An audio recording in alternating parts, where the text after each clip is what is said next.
irmãos. Amém. Vamos estar dando agora a nossa continuidade ao nosso estudo.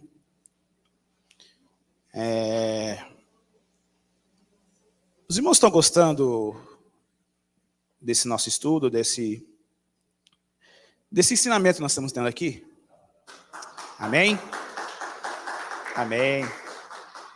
É muito importante, irmãos, estamos aprendendo sobre essas questões, porque além de um crescimento na nossa fé, nós possamos estar bem alicerçados, nós podemos entender o que nós estamos seguindo e o que as pessoas lá fora estão seguindo.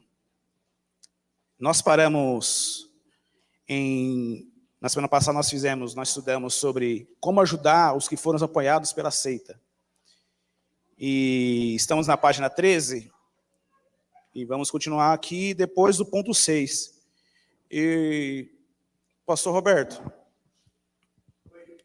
eu gostaria que o irmão pudesse ler depois o versículo para mim, por favor.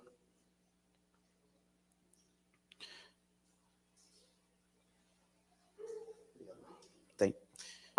Vamos lá. A seguir, apresentaremos as principais seitas e religiões presentes no Brasil e no mundo. O intuito da presente obra nunca é desqualificar pessoas pertencentes a qualquer grupo aqui representados. Mas, como disse nosso amado irmão, o apóstolo Pedro, fazemos uma defesa sóbria da esperança que há em nós. Amém? 1 de Pedro 3,15.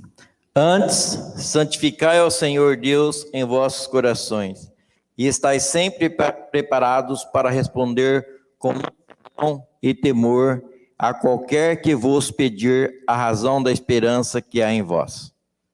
Então, aqui como está bem esclarecido, nós estamos estudando, nós estamos realizando esse ensinamento, esse aprendizado, não com o intuito de desqualificar as pessoas que seguem essas religiões, essas seitas. Como o apóstolo Pedro diz, nós fazemos isso para poder trazer a esperança a todos eles. E com mansidão, olha só, possamos sempre estar preparados para responder com mansidão e temor, ou seja, nós não fazemos isso para desqualificar ninguém, para desmerecer ninguém, pelo contrário, com mansidão e com muita atenção, nós possamos esclarecer para as pessoas o que estão seguindo, fatalmente possa levar a eles para uma condenação, né?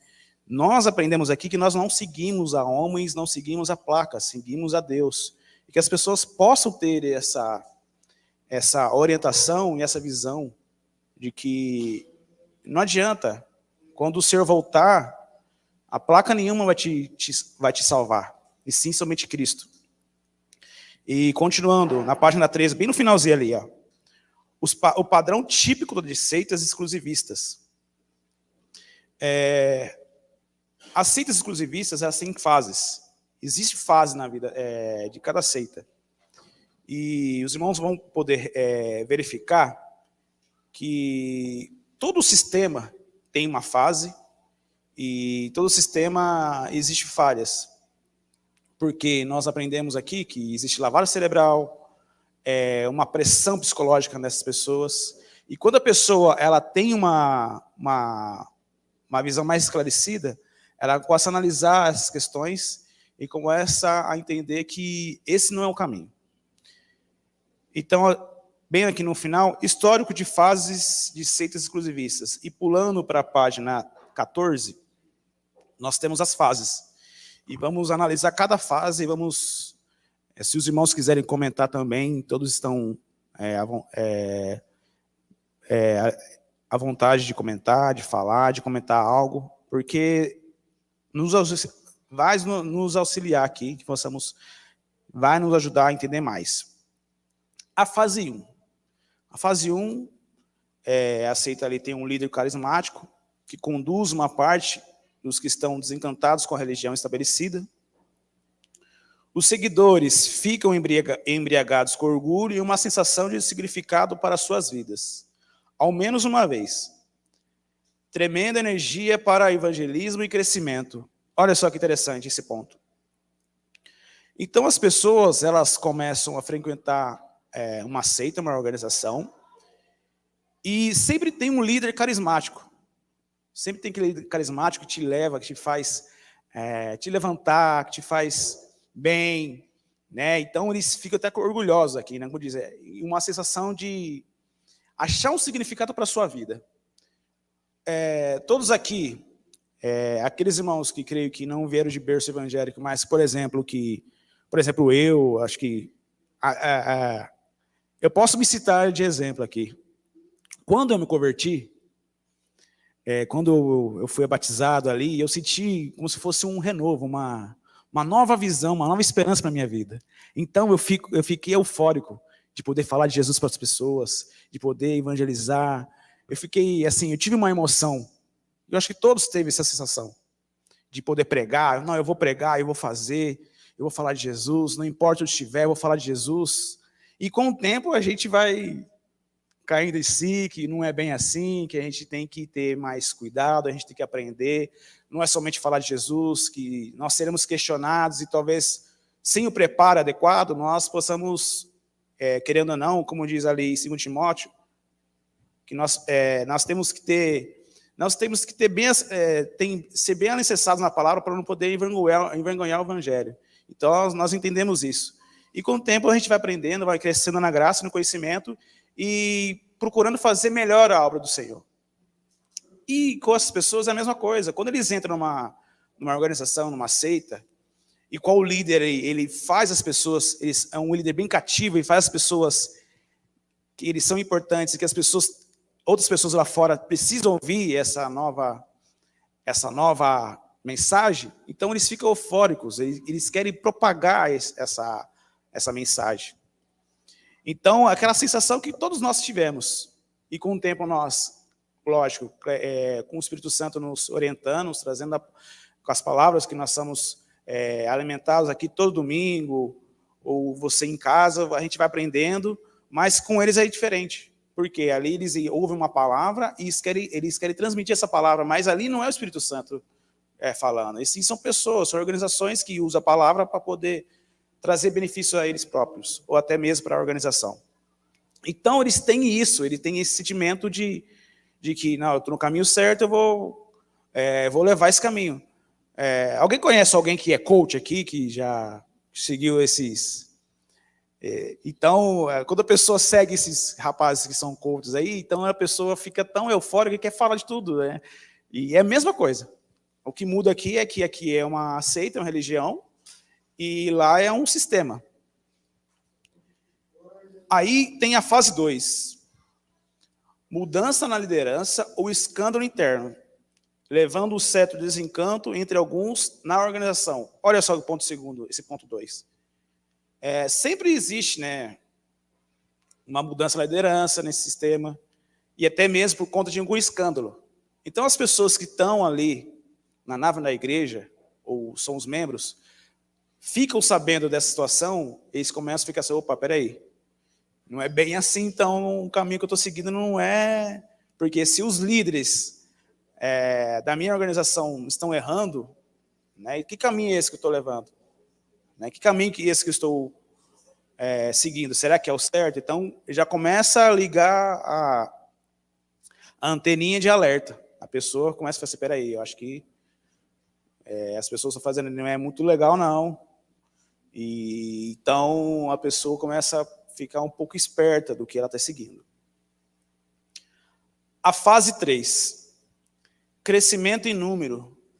Seguidores e contas bancárias, uma posição mais conservadora para ganhar respeitabilidade. E formas mais aceitáveis de poder e controle.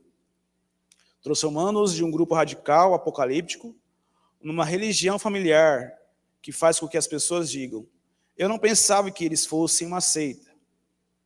É neste ponto que eles alcançam a sua máxima unidade e poder. Ou seja, todas as seitas, todas as religiões, elas trazem uma visão de fim de mundo, apocalíptica. Eles falam, olha, vem para cá, que aqui nós temos... nós vamos ser salvos, nós estamos seguindo o caminho certo, e o fim do mundo está chegando, então vem para cá que vocês vão ser salvos desse fim do mundo apocalíptico, o fim apocalíptico. Só que com o tempo, o fim não chega, o fim não está chegando. Então, essas seitas e religiões, elas começam a mudar um pouco a mensagem.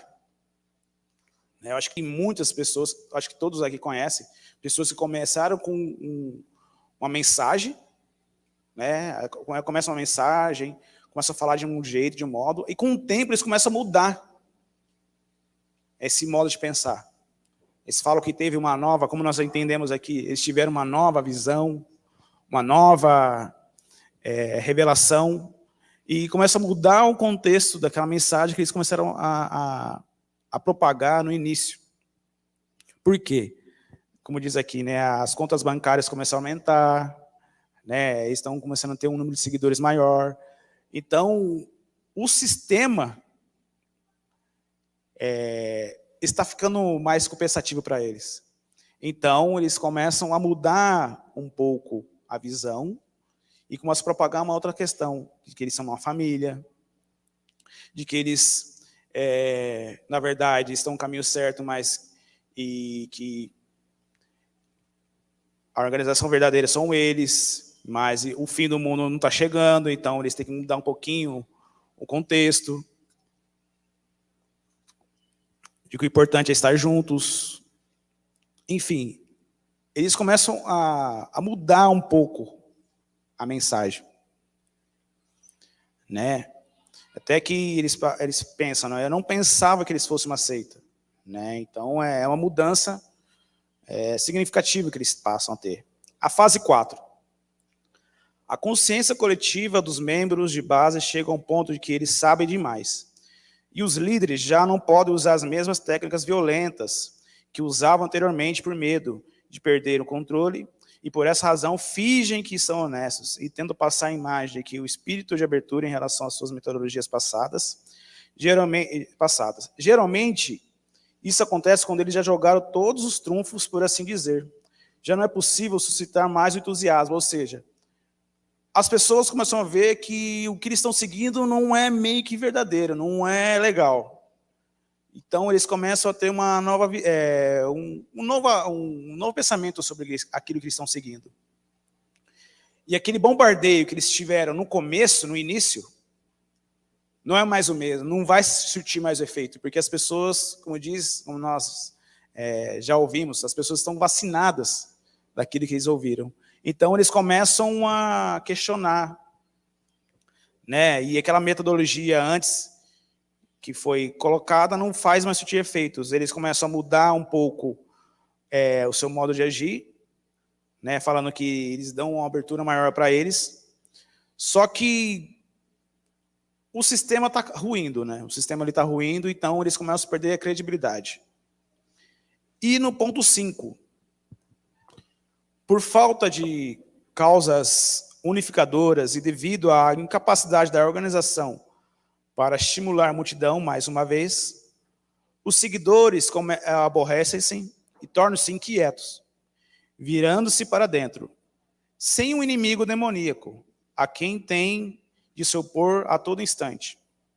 Tornam-se como as pessoas normais que não pertencem à seita, e já não têm medo de falar negativamente dos seus líderes, que já não respeitam. Dissensão, divisão e fragmentação não estão muito longe. Ou seja, o sistema aqui no final começa a ruir de vez. Né? Os seguidores começam a se aborrecer com os líderes, com a organização. Né? Como diz aqui, não tem um inimigo demoníaco dentro deles. Simplesmente as pessoas começam a cair em si. Né? Começam a ver que o que eles estão seguindo ali não é correto, não é verdadeiro. E eles começam a questionar os líderes. Poxa vida, no começo você está falando que o mundo está acabando. De agora já estão em outro caminho, outra visão aqui. Isso que estão falando não é verdade. Então as pessoas, os seguidores, começam a questionar os líderes. E é o que acontece, que as seitas começam a ruir e a cair. Então, toda a seita religião, todas as seitas, elas têm um início, meio e fim. Né? Então, é como o sistema, e como nós vemos aqui, como não é o Senhor que está abençoando, que está no caminho desses líderes, dessas seitas, o que acontece? O sistema começa a ruir, a cair. É diferentemente do cristianismo, por exemplo. Há quanto tempo o cristianismo está aí? É porque é o Senhor que tem sustentado. Amém? Deus abençoe a todos.